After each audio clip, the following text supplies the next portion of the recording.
The leaders of the American Revolution, the Founding Fathers, had a significant problem in the years after the Revolution: how to create a government with enough strength and power to unify the people and govern the nation, but with limited enough power to preserve individual liberties.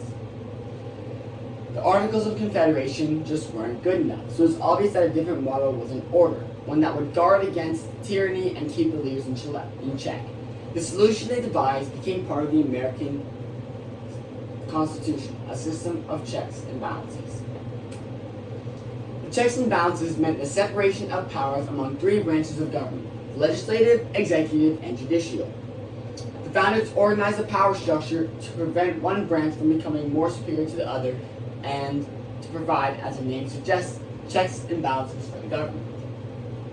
The legislative arm is comprised of two chambers, the House of Representatives and the Senate, and is responsible for making laws. The president, who is head of the executive branch, may veto such legislation. Congress can also override a presidential veto with a 2/3 vote in both chambers. This interaction maintains a balance between legislating and executing laws, as no one branch is given complete authority. The president must also nominate federal judges, all of whom must be confirmed by a majority of senators. But these appointments must be Senate confirmed, creating yet another layer of checks and balances. And once confirmed, those in the judicial branch are given the power to interpret laws and decide whether they violate the Constitution.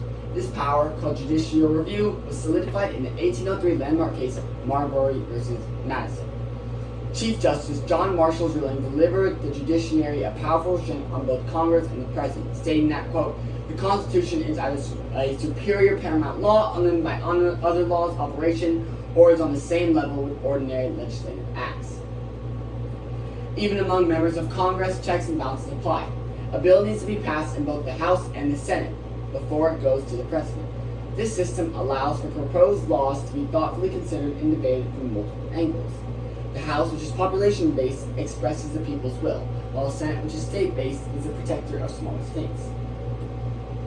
The founders were inspired by the enlightened thinkers like Montesquieu, who believed that separating powers was necessary for keeping liberty alive. They had just seen how unchecked tyranny could become, how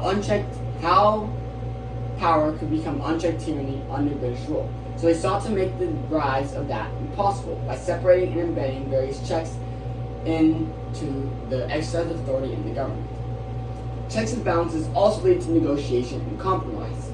No branch acts in isolation. Leaders must collaborate in order to produce lasting results. This takes longer to resolve, but it also helps prevent hasty or singular actions that might not be in the nation's interest. It compels elected officials to explain themselves and persuade others to take into account their point of view. Of course, it's not a perfect system, but the system of checks and balances contains tools to protect the people's liberty. It's a dynamic system, one that can evolve to meet new threats while serving its central mission of protecting liberty. An understanding of checks and balances is essential for all of us. It shows how power is divided, how decisions are taken, and how responsibility is upheld. Most important, though, it reveals how the Constitution was intended, not only as a means to govern, but as a way of protecting people from the government. Lastly, the concept of checks and balances is not just a dusty idea from history. It's a living principle and ongoing reality in American democracy. It divides power. It forces cooperation. And it makes sure